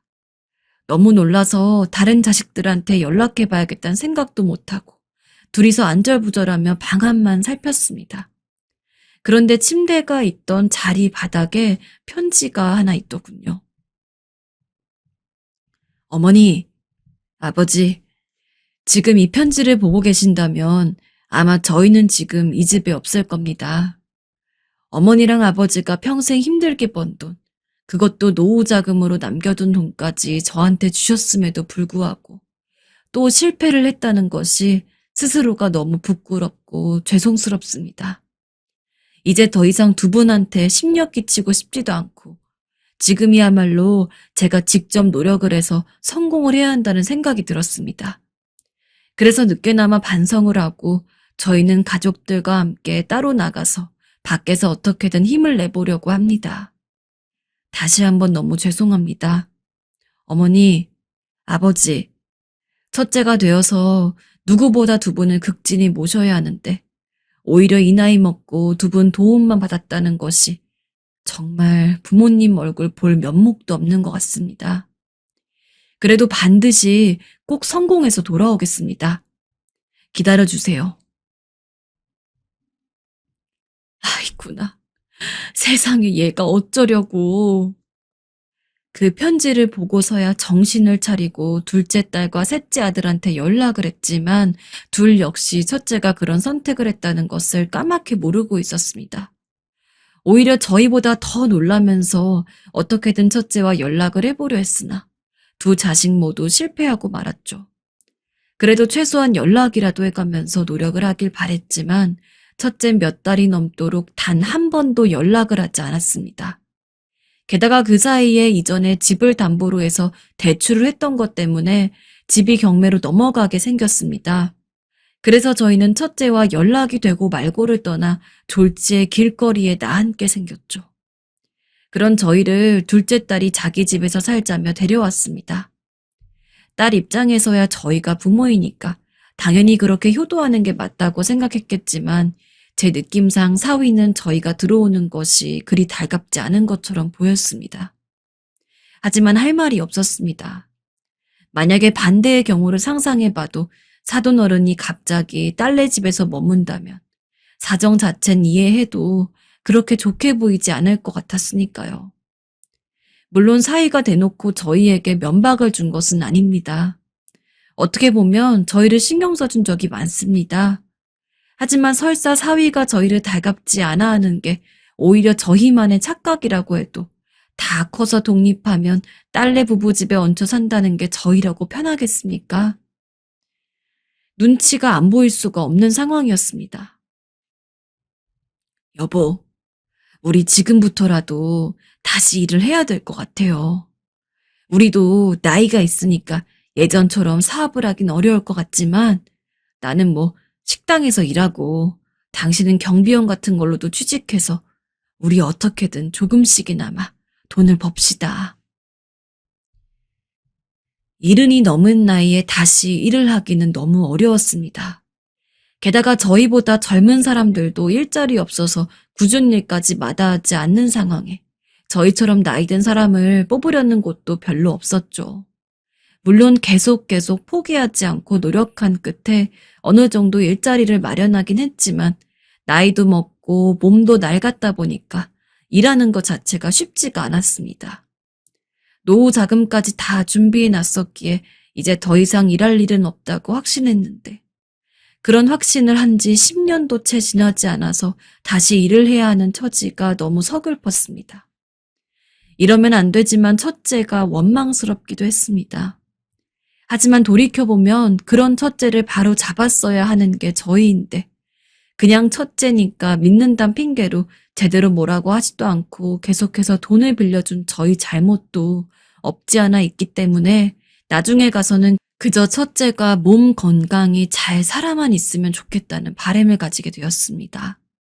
그러면서도 틈틈이 첫째의 소식이나 들을 수 있을까 싶어 이것저것 알아보는 것을 멈추지 않았죠.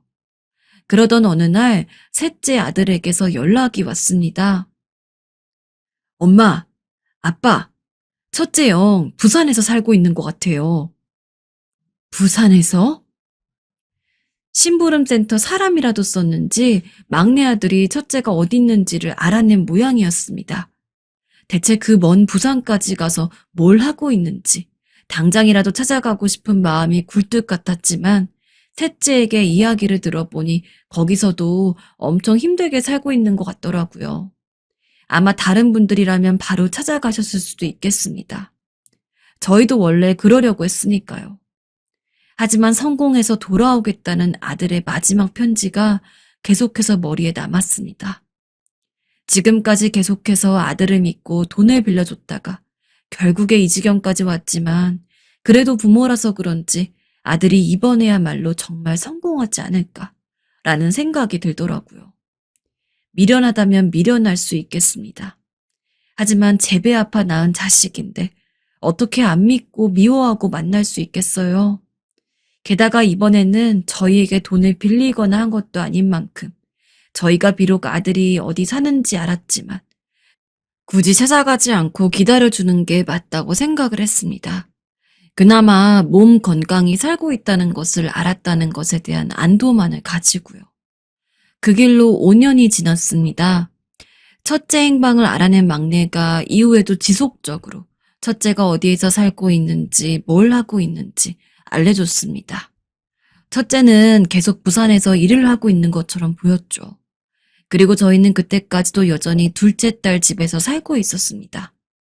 예전보단 사이가 조금 더 편해졌지만 그럼에도 불구하고 여전히 미안한 마음이 가득했습니다. 사위도 딸이랑 둘이서 오붓하게 지내고 싶을 텐데 군 식구가 들어온 거니까요. 그래서 일부러 더 이를 악물고 악착같이 일을 했습니다. 빨리 돈을 벌어야지 나가서 살 수 있었으니까요. 그렇게 그날도 늦게까지 일하고 집에 돌아왔을 때였을 겁니다. 밤 12시가 다 되어가는 시간이었는데 초인종이 울리더군요. 딸도 사위도 모두 집에 있었고, 사실 만약에 딸이랑 사위였으면 초인종을 누를 게 아니라 그냥 비밀번호를 치고 들어오면 되는 거였기 때문에 대체 이 늦은 시간에 누구지라고 생각했던 것 같습니다. 아무 생각 없이 누구세요? 하면서 문을 열었는데 눈앞에 보이는 얼굴에 너무 놀라서 뒤로 넘어질 뻔했습니다. 바로 오랜 시간 동안 자취를 감춘 채 부산에 있던 첫째였죠. 게다가 옆에는 며느리와 손주도 있었습니다. 인기척에 나와본 딸과 사위 역시 놀란 얼굴로 셋을 보고 있었죠. 일단 급하게 손주 녀석부터 재운 다음에 거실에 남은 가족들이 다 둘러앉았습니다. 죄송합니다. 어머니, 아버지, 죄송합니다.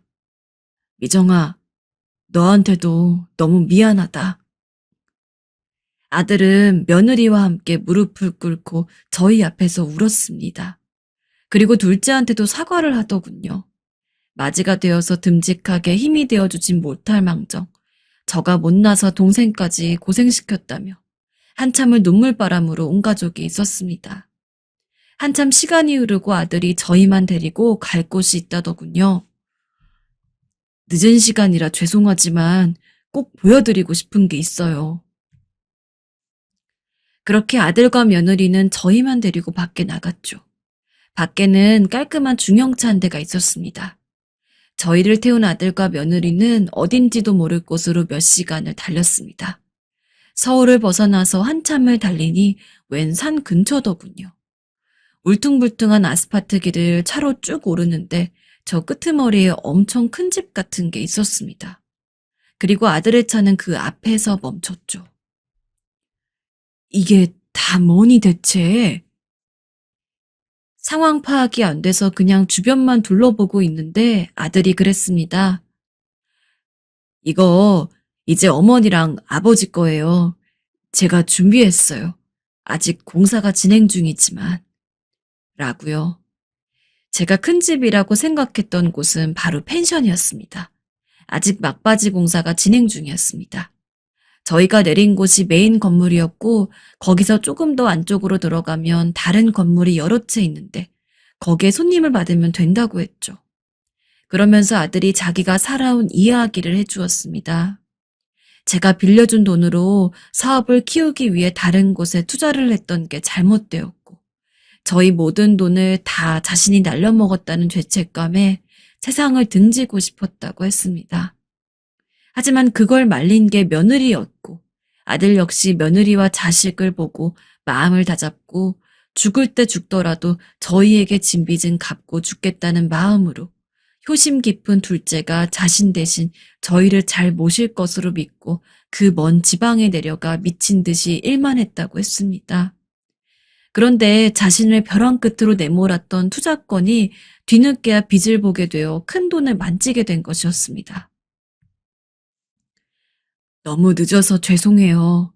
이제라도 편히 모실 테니 부디 저를 용서해 주세요.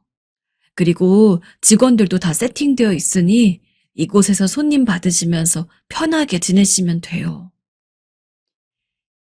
예전에 은퇴를 하면 넋 놓고 노는 것보다 펜션이나 하면서 오순도순 사는 걸 꿈꾼 적이 있었습니다. 아들은 그걸 기억하고 저희에게 보답한 거였어요. 수척해진 아들 얼굴 앞에서 눈물만 흘린 것 같습니다. 재회에 포옹을 하고 다음날 셋째까지 불러 이 모든 일들을 다 이야기했어요. 비록 삐걱거림은 있었지만 저희는 이제 비로소 온 가족이 다 모인 기분입니다. 지금 저희 부부는 손님 받고 편하게 지내고 있고 아들은 서울에 집을 얻어서 가끔씩 펜션을 왔다 갔다 하는 중입니다. 지금이나마 편히 살 수 있게 되어 너무 좋습니다. 이야기 들어주신 여러분들께서도 모두 평안한 나날들 보내시길 바랍니다. 저희 시어머니는 참 소녀 같으신 분입니다. 사실 결혼 전에는 전혀 몰랐어요. 한창 남편이랑 결혼하기 전에 연애하고 살았을 때도 종종 시어머니 집에 가서 밥을 먹고는 했는데도 말이에요. 당시 친구들이 왜 그렇게 남자친구 어머니를 많이 만나냐고 뭐라고 했는데 남편이 어렸을 적에 아버지가 일찍 돌아가셔서 시어머니가 혼자 남편을 키워왔습니다. 그러다 보니까 남편이 밖에 있는 날에는 늘 시어머니가 혼자 집에 남아서 밥을 먹어야 했는데 시어머니는 그게 너무 쓸쓸하고 외로우셨던 거죠. 마침 저를 나름대로 예뻐해 주셨기 때문에 저도 시어머니와 함께 셋이서 식사하는 걸 즐기는 편이었습니다. 근데 분명 그때 봤던 시어머니는 소녀는커녕 생각 이상으로 무뚝뚝한 분이셨습니다. 그래, 요새 공부는 잘 돼가고? 네, 어머님.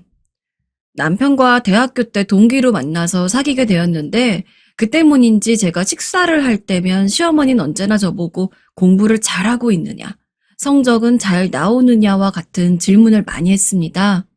근데 그 질문에 웃으면서 대답을 하면 별다른 추가적인 질문이라던가 아니면 리액션도 없이 그냥 묵묵히 식사만 하시는 분이었어요. 그래서 저는 시어머니가 아들 여자친구 대학이 어려운데 그래도 노력하시는구나 라는 생각을 하곤 했습니다. 자기 어머니는 원래 그렇게 무뚝뚝하셔? 우리 엄마가 무뚝뚝하다고? 네가 아직 몰라서 그래. 엄마가 낯을 좀 가려서 그렇지. 아마 나중에 가면은 너도 아니란 거 확실히 알게 될걸? 하지만 남편한테 물으면 제가 뭘 모르는 거라고 전혀 무뚝뚝하지 않다면서 웃어 넘겼습니다. 저는 어머님 웃는 얼굴보다 무표정으로 굳어있는 얼굴을 더 많이 봤기 때문에 그런 남편의 말조차 그냥 장난이라고 생각했습니다. 근데 한 해, 두 해 남편과 사귀는 횟수가 늘어가면서 자연스럽게 시어머니의 얼굴을 뵙는 날도 늘어갔는데 확실히 처음 몇 번 봤을 때랑 느낌이 다르더라고요. 현정이 왔니? 얼른 와라. 와서 과일 먹어. 네, 어머님. 예전에는 제 이름도 제대로 안 불러주셨는데 언제부턴가는 남편과 함께 들어가면 제 이름도 이야기해 주시면서 반갑게 맞이해 주셨고 전보다 더 훨씬 이야깃거리가 많아졌습니다. 약간 올바르지 못한 표현이긴 하지만 언제나 딱딱하던 시어머니에게서 약간 촉새의 모습이 보였다고 해야 할까요? 물론 저로서는 시어머니와 이야기하고 지내는 것이 좋았기 때문에 무뚝뚝하던 과거보단 훨씬 나았습니다. 하지만 적응이 안 되는 것도 사실이었습니다. 그래서 당시 남자친구였던 남편한테 확실히 자기 말대로 어머님이 나한테 낯을 가리셨나 봐 하고 이야기하니 남편은 아직도 우리 엄마 본 모습 보려면 멀었어 라면서 의미심장하게 웃더군요. 지금 생각해보면 그때의 남편 이야기를 허투루 넘겨선 안 됐는데. 이후 저희는 결혼을 하게 되었습니다. 결혼 과정에서 저희 부모님이 살짝 반대가 있었어요. 아무래도 부모님 입장에서는 온전한 가족 아래에서 자라길 바랬던 남편이 사실 홀어머니 밑에서 자랐다는 게 탐탁지 않으셨던 것 같았죠. 하지만 남편이 꾸준히 설득을 한 덕에 결국 결혼을 할 수 있게 되었습니다. 그 과정에서 시어머니도 엄청 마음고생을 많이 하셨어요. 저희 부모님이 결혼을 반대하는 이유가 아버지가 안 계시기 때문이라는 것을 아셨으니까요. 저도 남편과의 결혼을 무척이나 원하는 입장이라 제 앞에서 말을 못 하셨지만 나중에 남편한테 슬쩍 들어보니까 집에서 혼자 너무 힘들어 하셨다고 그러시더라고요. 그래서인지 결혼식을 할 때 저희 부모님보다도 시어머니를 먼저 확인하게 되었습니다.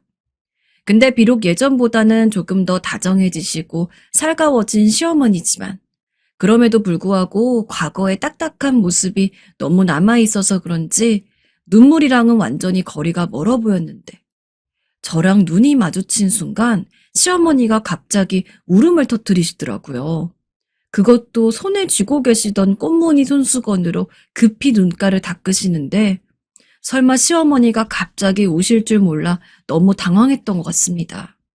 그 모습이 얼마나 제게 충격적으로 뇌리에 남았는지 남편이랑 신혼여행을 가서도 나 어머님이 그렇게 눈물을 흘릴 거라고는 생각도 못했어 라는 이야기를 수십 번도 넘게 했습니다.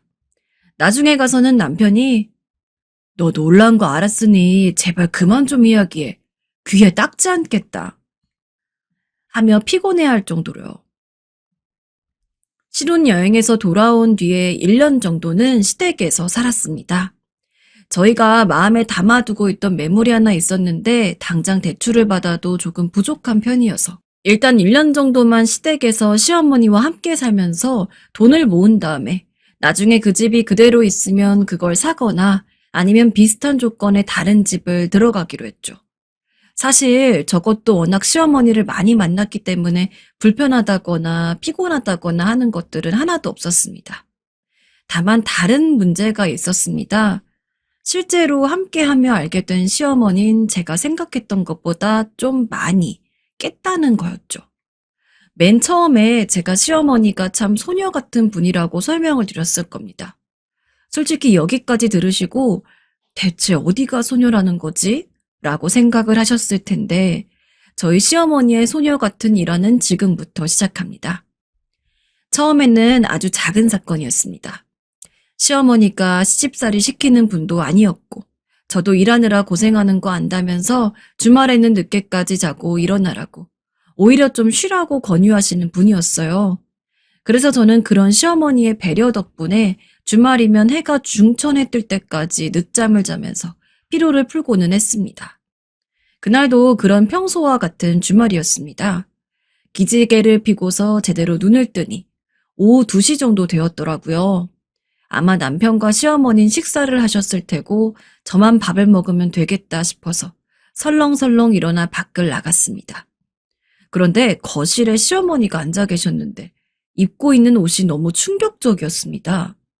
웬 잠옷에 프릴이 그렇게 많이 달려있는지 중세시대 배경의 판타지 영화나 드라마 같은 걸 한 번이라도 보셨다면 바로 아실 겁니다.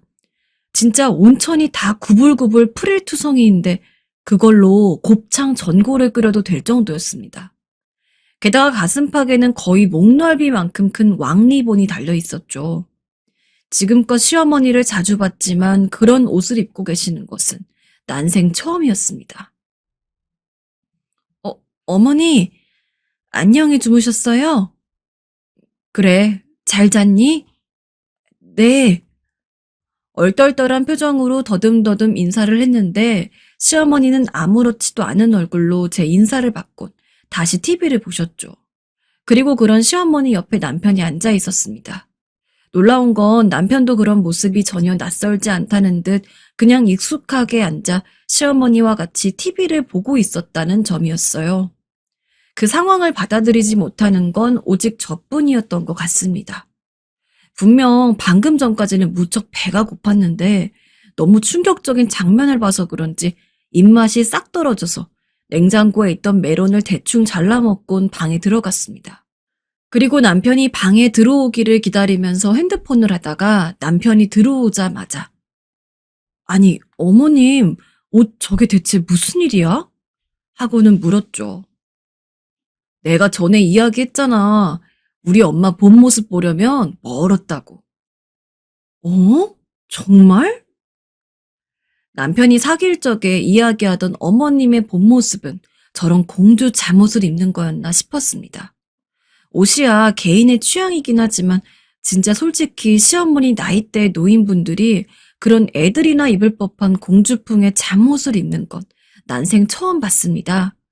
게다가 분명 제가 남편 결혼하고 시댁에 들어가서 살게 되면서 한 달 정도는 그냥 평범한 바지에 티셔츠를 입고 계셨는데 왜 갑자기 그런 잠옷을 꺼내기 시작한 건지 되게 그런 기분이었습니다. 당연히 머리로는 상대방이 아무런 잘못도 하지 않았다는 걸 아는데 그냥 잘잘못 여부와는 별개로 가슴으로 그 사람을 이해할 수 없는 거.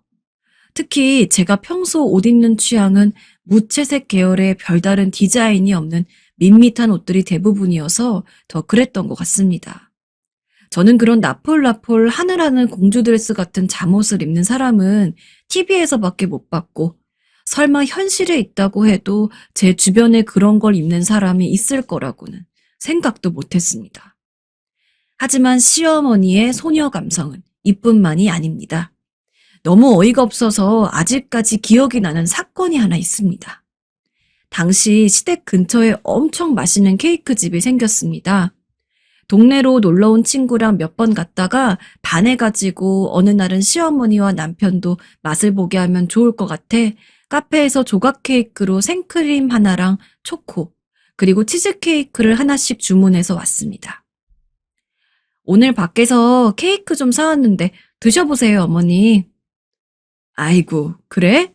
맛있겠네. 고맙다. 잘 먹으마. 다들 점심을 먹은 직후였던지라 저는 바로 케이크를 꺼내서 남편의 앞에는 생크림 케이크, 어머님의 앞에는 치즈케이크, 제 앞에는 초코 케이크를 놨습니다. 사실 카페에 가기 전에 어머님한테 어떤 종류의 케이크를 좋아하냐고 여쭤보고 좋아하는 걸 사다 드릴까 잠깐 생각하긴 했는데 뒤에 줄 서 있는 사람도 있던 상황이었고 일단 특별히 싫어하시는 게 있단 이야기를 못 들었으니 아무거나 드셔도 괜찮을 거라고 편하게 생각했던 것 같습니다. 그렇게 케이크를 잘라 먹으면서 도란도란 떠들고 있는데 저랑 남편은 서로 말이 많은 것에 비해 어쩐지 시어머님 평소와 다르게 표정이 너무 안 좋더라고요. 혹시 케이크가 입에 안 맞아서 그러시는 건가 싶어 슬쩍 봐도 케이크는 잘 드시고 계셨습니다. 내가 잘못한 건가?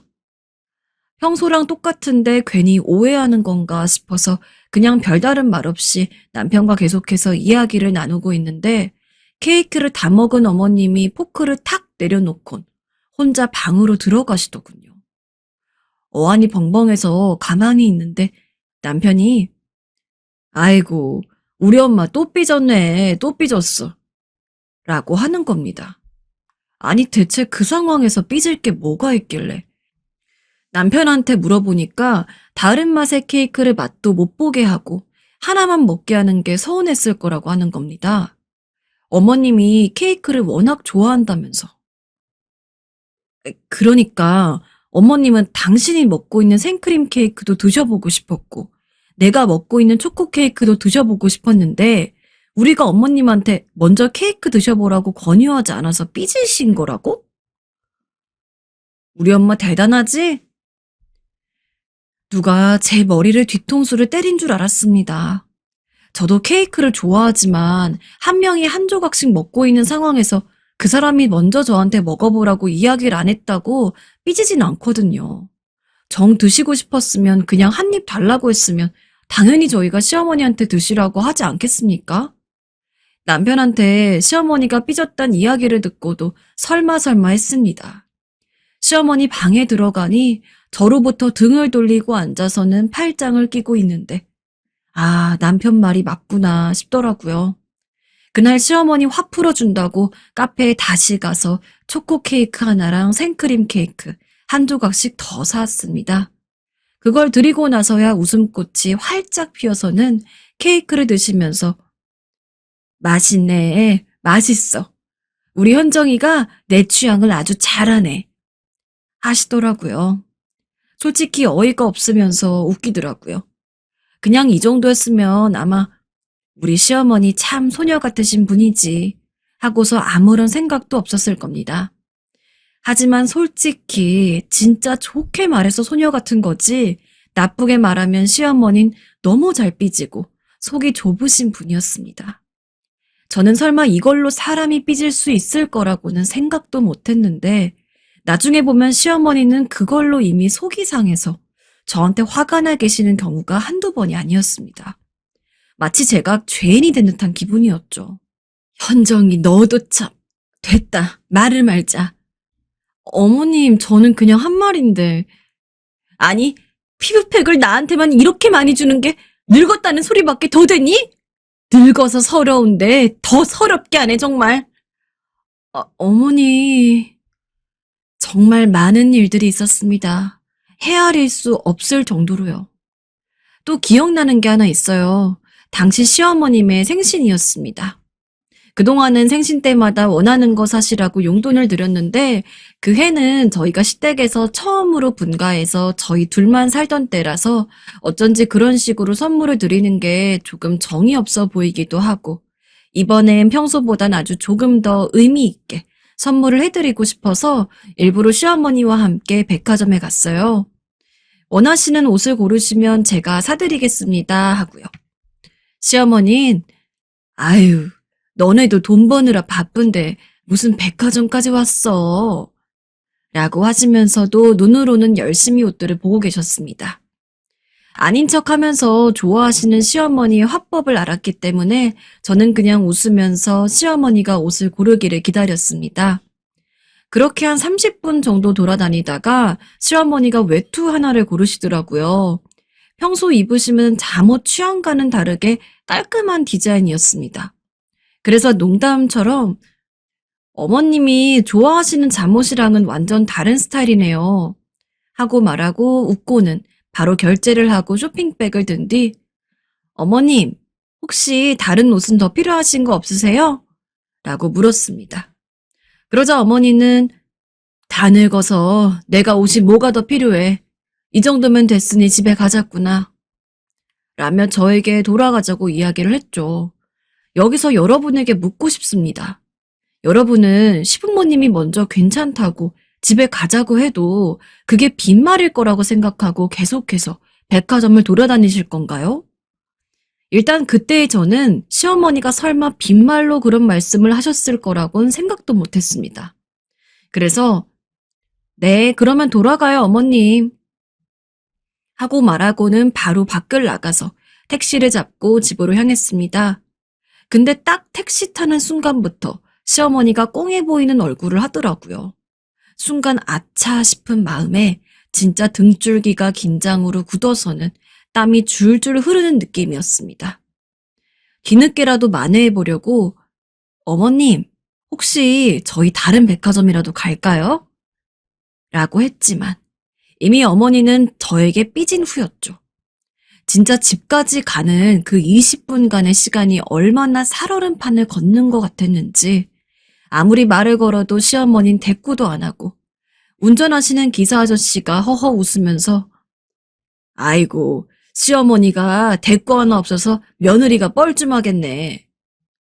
라고 한마디 얹어도 시어머니는 여전히 아무런 말도 하지 않으셨죠. 집에 가서 왜 화가 나셨냐고 제가 잘못한 거면 사과드리겠다고 몇십 분을 넘게 붙들고 이야기하니까 그때서야 시어머니는 너는 내가 그런 예쁜 잠옷 좋아한다는 거 알고 있으면서 먼저 그런 옷 좀 보러 가자고 이야기할 수 있는 거 아니니? 어쩜 그리 센스 없게 먼저 말도 안 꺼내니? 라고 하더군요. 솔직히 막말로 제가 무슨 시어머니랑 연애하는 것도 아니고 그냥 그런 잠옷이 가지고 싶었으면 그 자리에서 사달라고 하면 되는 거 아닙니까? 왜 저는 자꾸 어머님은 이야기하지도 않은 걸 혼자서 지레짐작해서 알아낸 뒤 비위를 다 맞춰드려야 하는 건지. 진짜 그런 일을 몇 년 이상 시시때때로 겪는데 귀여우시다고 웃어 넘기는 것도 한두 번이지. 너무 짜증이 나가지고 미쳐버리겠더라고요. 그래서 친구한테 하소연을 했습니다. 시어머니가 완전히 공주인데 내가 그 아래에서 무슨 그냥 시종도 아니고 독심술을 하는 시종이 되어야 해서 너무 힘들다고요. 그런데 친구가 제게 이런 해법을 주더라고요. 너네 시어머니 남편을 일찍 잃었다고 했지? 야, 그거 외로워서 그런 거야. 외할머니가 친구가 생기더니 그런 행동하는 거 싹 사라졌다고 하더라고. 외로우셔서 그런 거라고? 그럼 친구를 만들어 드려야 한다는 거야? 나쁠 게 뭐 있어. 적적할 때 친구 생김 좋지. 주변에 아는 분 없어? 믿져야 본전이지만 친구 이야기를 들으니까 정말 시어머니에게 새로운 분이라도 소개를 시켜드려야겠더라고요. 근데 주변에 시어머니 나이대에 아는 분들이 없어 도대체 어떤 분을 소개시켜드려야 할지 고민이 됐습니다. 한참을 그걸로 생각을 하는데 문득 한 분이 뇌리를 스치더라고요. 제가 훨씬 더 젊을 적부터 물리치료사로서 일을 했었는데 저한테 자주 오시는 노신사 환자분이었습니다. 환자와 치료사 사이라곤 해도 얼굴을 자주 보다 보면 서로 어떻게 사는지 그런 이야기들을 하게 되는데 마침 예전에 그분이랑 대화를 할 때 아내가 없다고 말씀하셨던 기억이 났죠. 혹시 그 사이에 뭔가 차이가 생겼을까 싶어서 그 이후에 노신사 환자분이 예약을 잡았을 때 요새 황혼 연애도 엄청 유행인데 환자분은 연애할 생각 없냐, 혹시 만나는 사람 있으시냐 등등의 질문을 하면서 시어머니를 소개시켜드리기 위해서 간을 봤습니다. 마침 문제될 게 하나도 없길래 그분한테 먼저 혹시 누구 만날 생각 있으면 저희 시어머니 소개 받아보실 생각 없냐고. 시어머니가 오래전에 남편분이랑 사별을 하셨는데 요새 너무 외로워하시는 게 보여가지고 마침 환자분이 너무 멋있고 스타일도 좋으셔서 생각이 났다고 이야기했습니다. 다행히 그분이 다 늙어서 연애는 그렇고 그냥 친구처럼 말동무하면서 지내면 좋긴 하겠네 라고 말씀하시더라고요. 저는 바로 시어머니에게 말씀드렸습니다. 어머님, 혹시 제가 소개팅 한번 시켜드릴까요? 어머님 외로우시잖아요. 말동무 있으면 재밌지 않겠어요? 아이고, 무슨 이 나이 먹고 소개팅을. 됐다, 됐어. 주책이지. 그래도 정말 괜찮으신 분인데. 시어머니는 처음엔 별로 달갑지 않은 느낌이었습니다. 그래서 제가 정말 열변을 토했습니다. 요즘은 나이 들었어도 혼자 있으면서 연애 안 하는 게 더 촌스러워 보인다고. 어머님같이 세련되고 트렌디한 스타일인 분은 마땅히 비슷한 사람 만나서 연애하는 게 맞다고요. 뭐 지금 와서 결혼식을 또 하라는 것도 아니잖아요, 어머님. 만약에 별로 마음에 안 드시면 당연히 더 안 만나셔도 돼요. 근데 어머님이랑 잘 맞는 분이라면 솔직히 평생 모르고 지내는 것보단 지금이라도 친구처럼 잘 사귀면서 좋은 사이로 지낼 수 있다면 그게 더 좋지 않겠어요? 제가 그렇게까지 이야기하니까 시어머니도 잠시 생각에 잠기더니 이내 그래, 알았다.